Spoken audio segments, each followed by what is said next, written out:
Hello, and welcome to Bookspot. I'm Earl Weinberg. This time we will continue our reading of Between Planets by Robert Heinlein. Chapter 12, Wet Desert. Dawn plunged ahead, not knowing where he was going, not caring as long as it was away. Again he heard the angry, deadly hissing. He cut to the left and ran faster, then cut back again beyond a clump of witches' brooms. He pounded ahead, giving it all he had, with his breath like dry steam in his throat, then skidded to a stop at water's edge. He stood still for a moment, looked and listened. Nothing to see but gray mist, nothing to hear but the throbbing of his own heart.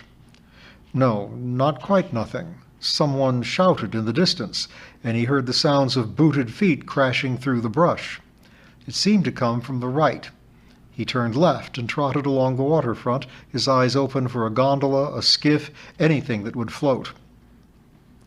The bank curled back to the left. He followed it, then stopped as he realized that it was leading him to the narrow neck of land that joined Main Island to East Spit. It was a cinch, he thought, that there would be a guard at the bottleneck. It seemed to him that there had been one there when he and the other dispossessed had been herded across it to the prison camp. He listened. Yes, they were still behind him and flanking him. There was nothing in front of him but the bank curving back to certain capture. For a moment his face was contorted in an agony of frustration.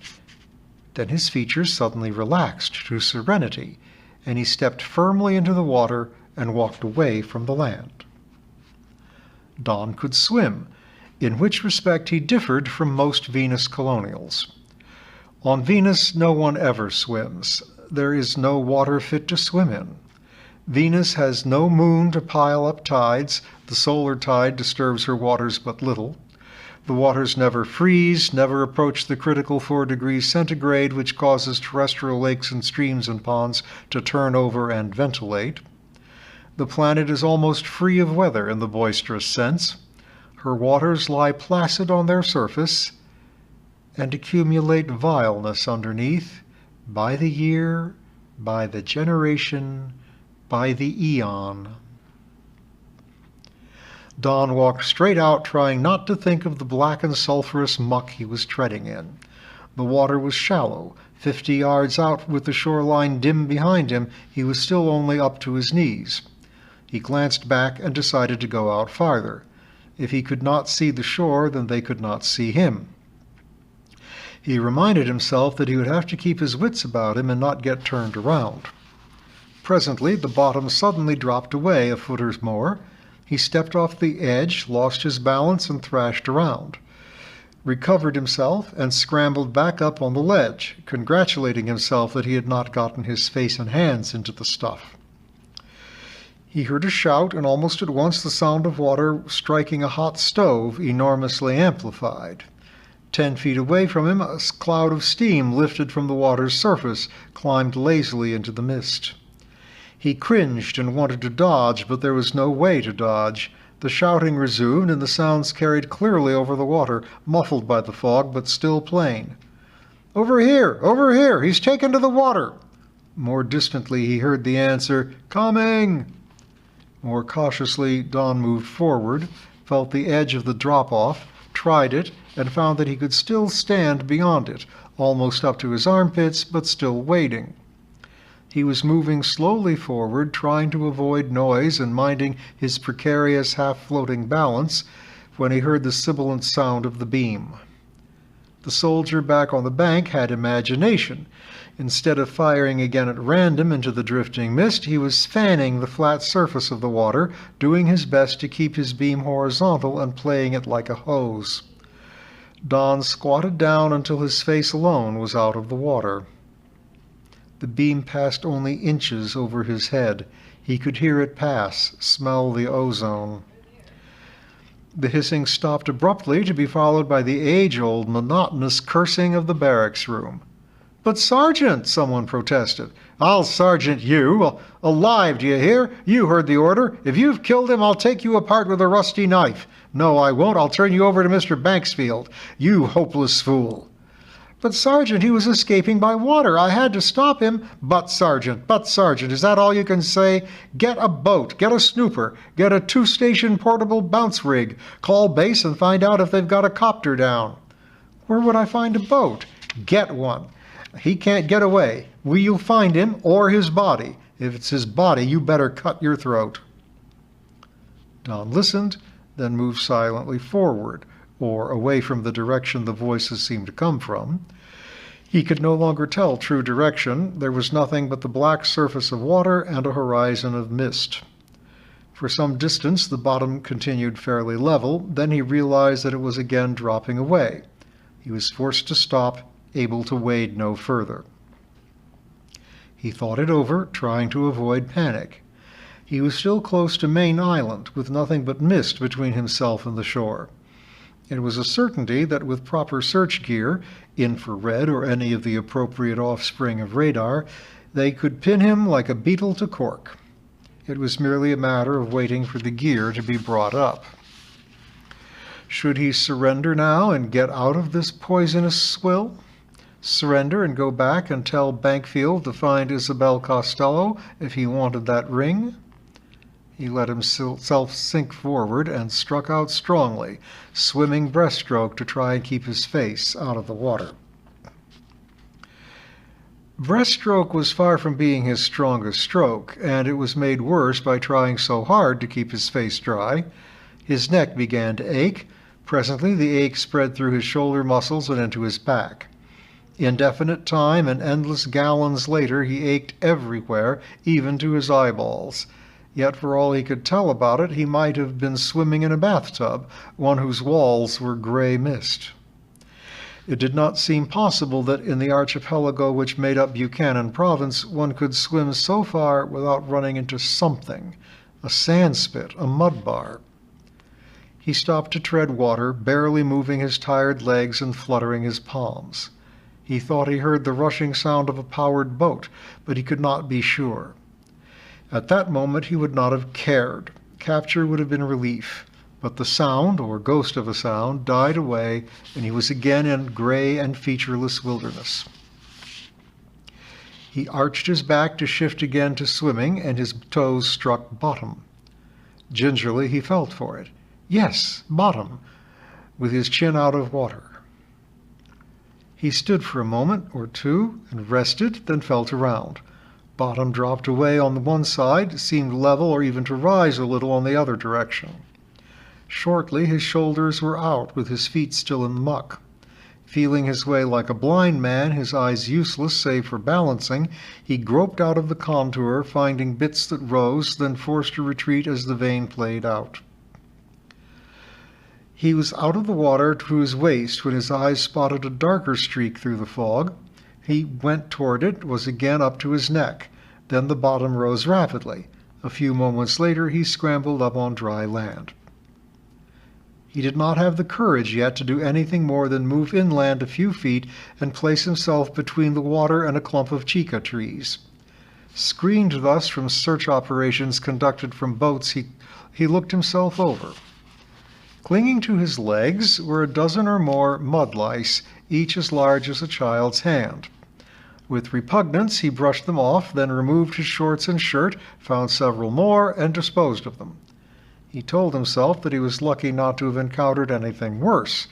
The dragons had many evolutionary cousins bearing much the same relationship to them that gorillas do to men. Another reason why colonials do not swim. Reluctantly, Don put his wet and filthy clothes back on, sat down with his back against the tree trunk, and rested. He was still doing so when he again heard the sound of a power boat. This time there was no mistaking it. He sat still, depending on the trees to cover him, and hoping that it would go away. It came in close to shore and cruised along to his right. He was beginning to feel relief when the turbines stopped. In the stillness he could hear voices. "We'll have to reconnoiter this hunk of mud. Okay, Curly, you and Joe." "What does this guy look like, Corporal?" "Now, I'll tell you. The captain didn't say. He's a young fellow, though, about your age. You just arrest anything that walks. He's not armed." I wish I was back in Birmingham. Get going." Don got going too, in the other direction, as fast and as silently as possible. The island was fairly well covered. He hoped that it was large as well. A precarious game of hide-and-seek was all the tactics he could think of. He had covered perhaps 100 yards when he was scared out of his wits by movement up ahead. He realized with desperation that the boat party might have landed 2 patrols. His panic died down when he discovered that what he was seeing were not men, but Gregarians. They spotted him too, and came dancing up, bleating welcome, and crowding up against him. "Quiet," he said in a sharp whisper. "You'll get me caught." The move-overs paid no attention to that. They wanted to play. He endeavored to pay no attention to them, but moved forward again, closely accompanied by the whole group, some 5. He was still wondering how to keep from being loved to death, or at least back into captivity, when they came out into the clearing. Here was the rest of the herd, more than 200 head, from babies that butted against his knees up to a gray-bearded old patriarch, fat in the belly and reaching as high as Don's shoulder. They all welcomed him and wanted him to stay a while. One thing that had worried him was now cleared up. He had not swum in a circle and blundered back onto Main Island. The only move-overs on Main Island were half-domesticated scavengers, such as those which hung around the restaurant. There were no herds. It suddenly occurred to him that it was barely possible that he might turn the ubiquitous friendliness of the bipeds into an advantage rather than a sure giveaway. They would not let him be, that was sure.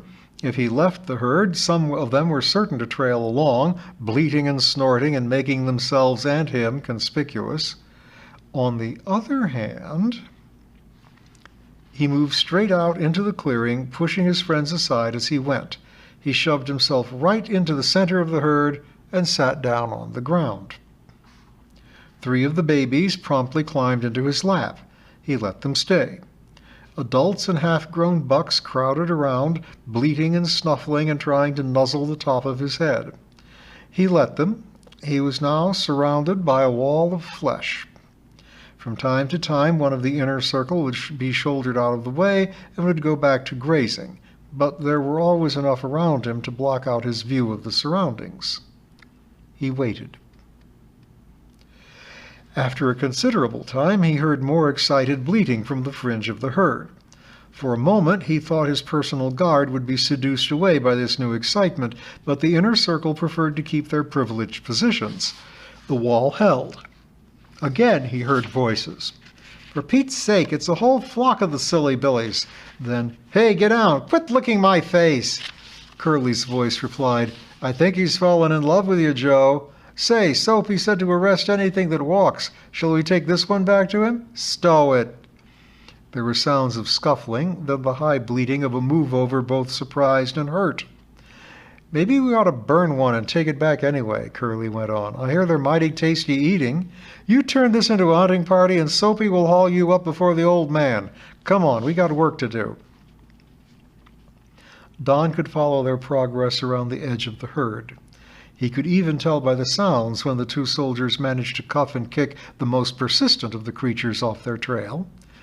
He continued to sit there long after they were gone, tickling the chin of a baby which had gone to sleep in his lap and resting himself. Presently it began to grow dark. The herd started to bed down for the night. By the time it was fully dark, they were all lying down except the sentries around the edge. Because he was dead tired and completely lacking in any plan of action, Don bedded down with them, his head cradled on a soft and velvety back, and himself in turn half supporting a couple of youngsters. For a while he thought about his predicament. Then he thought about food, and even more urgently, water. Then he thought about nothing. The herd stirred and he awakened. There was much snorting and stomping mixed with the whimpering complaints of the young still not fully awake.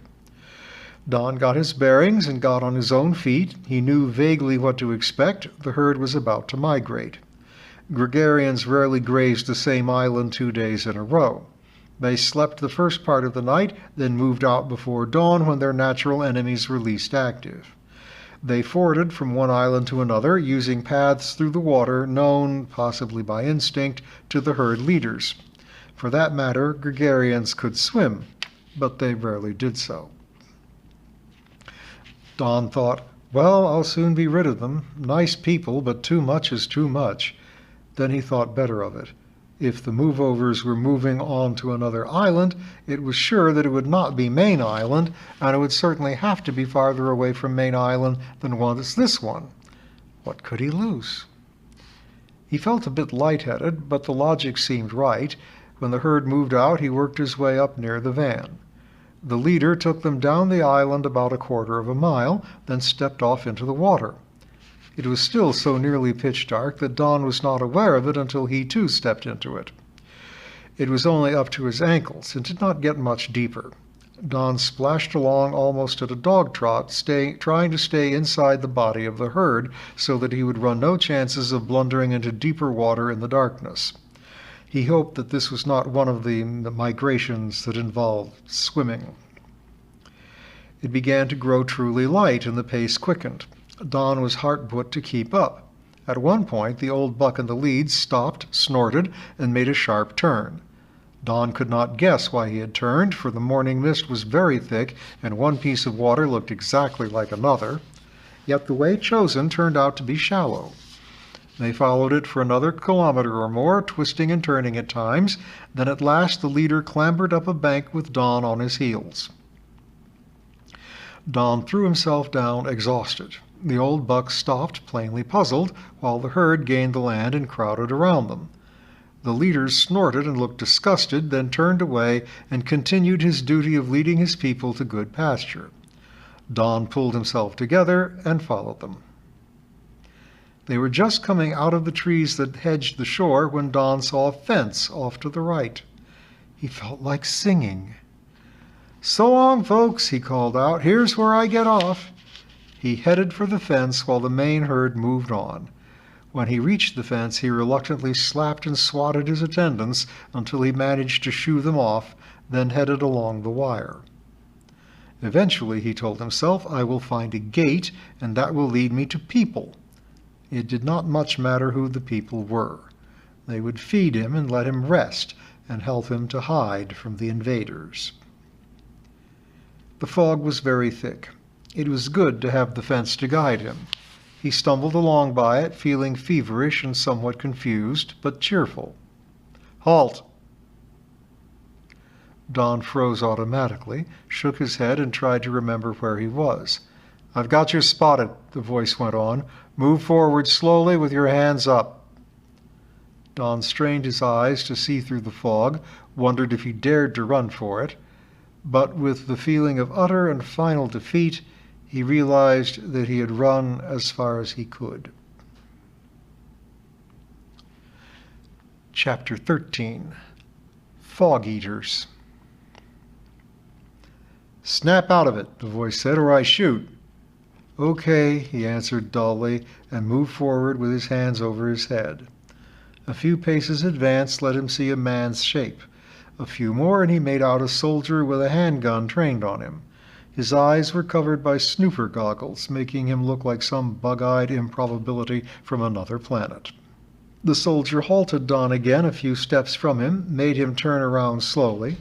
When Don turned back, he had shoved the snoopers up on his forehead, revealing pleasant blue eyes. He lowered his gun. "Jack, you're sure a mess," he commented. "What in the name of the egg have you been doing?" It was only then that Don realized that the soldier was wearing not the mottled green of the Federation, but the tans of the ground forces of the Venus Republic. The soldier's commanding officer, a Lieutenant Busby, tried to question him in the kitchen of the farmhouse inside the fence, but he saw very quickly that the prisoner was in no shape to be questioned. He turned Don over to the farmer's wife for food, a hot bath, and emergency medical attention. It was late that afternoon that Don, much refreshed and with the patches left by the mud lice covered with poultices, finally gave an account of himself. Busby listened him out and nodded. I'll take your word for it, mainly because it is almost inconceivable that a Federation spy could have been where you were, dressed in the way you were, and in the shape you were in." He went on to question him closely about what he had seen in New London, how many soldiers there seemed to be, how they were armed, and so forth. Unfortunately, Don could not tell him much. He did recite Emergency Law Number 1 as closely as he could remember it. Busby nodded. "We got it over Mr. Wong's radio." He hooked a thumb at the corner of the room. He thought for a moment. "They played it smart. They took a leaf from Commodore Higgins' book and played it real smart. They didn't bomb our cities, they just bombed our ships. They moved in and burned us out." "Have we got any ships left?" Don asked. "I don't know. I doubt it, but it doesn't matter." "Huh?" "Because they played it too smart. There's nothing left they can do to us. From here on, they're fighting the fog, and we fog-eaters know this planet better than they do." Don was allowed to rest up the balance of that day and the following night. By listening to the gossip of the soldiers, he came to the conclusion that Busby was not simply an optimist. The situation was not completely hopeless. It was admittedly very bad. So far as anyone knew, all the ships of the High Guard had been destroyed.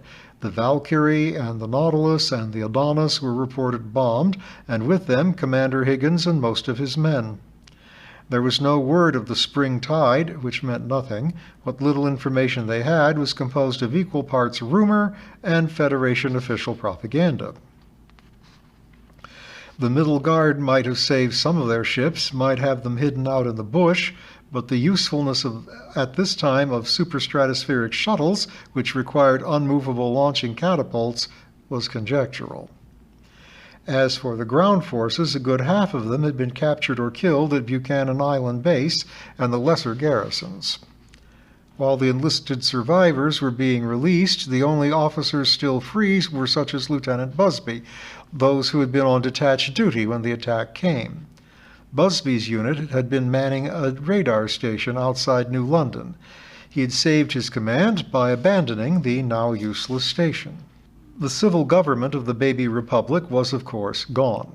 Almost every official had been captured. The command organization of the armed forces was equally out of action, captured in the initial attack. This raised a point that puzzled Don. Busby did not act as if his commanding generals were missing. He continued to behave as if he were a unit commander of an active military organization, with task and function clearly defined. Esprit de corps was high among his men. They seemed to expect months, perhaps years, of bush warfare, harrying and raiding the Federation forces, but eventual victory at the end. As one of them put it to Don, "They can't catch us. We know these swamps. They don't. They won't be able to go 10 miles from the city, even with boat radar and dead reckoning bugs. We'll sneak in at night and cut their throats and sneak out again for breakfast. We won't let 'em lift a ton of radioactive off this planet, nor an ounce of drugs. We'll make it so expensive in money and men that they'll get sick of it and go home." Don nodded. "Sick of fighting the fog, as Lieutenant Busby puts it." "Busby? Lieutenant Busby, your CO? Is that his name? I didn't catch it." Don's face showed bewilderment. The soldier went on. "I've only been here since morning, you see. I was turned loose with the other duck feet from the base and was dragging my tail back home, feeling lower than swamp muck. I stopped off here, meaning to catch a meal from Wong, and found the lieutenant here. Busby, you said? And he has a going concern. He attached me and put me back on duty. I tell you, it puts the heart back into me. Got a light on you?" Before he turned in that night in Mr. Wong's barn with 24 soldiers, Don had found that most of those present were not of Busby's original detail, which had consisted of only 5 men, all electronics technicians. The rest were stragglers, now formed into a guerrilla platoon. And yet few of them had arms. They made up for that in restored morale. Before he went to sleep, Don had made up his mind. He would have looked up Lieutenant Busby at once, but decided it would not do to disturb the officer so late at night. He woke up next morning to find the soldiers gone. He rushed out, found Mrs. Wong feeding her chickens, and was directed by her down to the waterfront. There, Busby was superintending the moving out of his command. Don rushed up to him. "Lieutenant, may I have a word with you?" Busby turned impatiently. "I'm busy." "Just a single moment, please." "Well, speak up." "Just this. Where can I go to enlist?" Busby frowned. Don raced ahead with the explanation, insisting that he had been trying to join up when the attack came. "If you meant to enlist, I should think you would have done so long ago. Anyway, by your own story, you've lived a major portion of your life on Earth. You're not one of us." "Yes, I am." "I think you're a kid with your head stuffed with romantic notions. You're not old enough to vote." "I'm old enough to fight." "What can you do?" Well, I'm a pretty good shot with a handgun anyway." "What else?" Don thought rapidly. It had not occurred to him that soldiers were expected to have anything more than willingness. "Ride horseback?" That meant nothing here.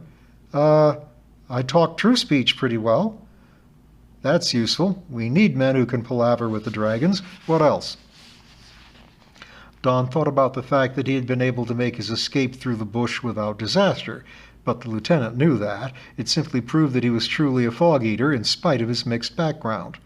He decided that Busby would not be interested in the details of his ranch school education.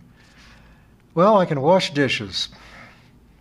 Busby grudged a faint smile. "That is unquestionably a soldierly virtue. Nevertheless, Harvey, I doubt if you're suited. This won't be a parade ground soldiering. We'll live off the country and probably never get paid at all. It means going hungry, going dirty, always on the move. You not only risk being killed in action, if you are captured, you'll be burned for treason." "Yes, sir, I figured that out last night." "And you still want to join?" "Yes, sir." "Hold up your right hand." Don did so.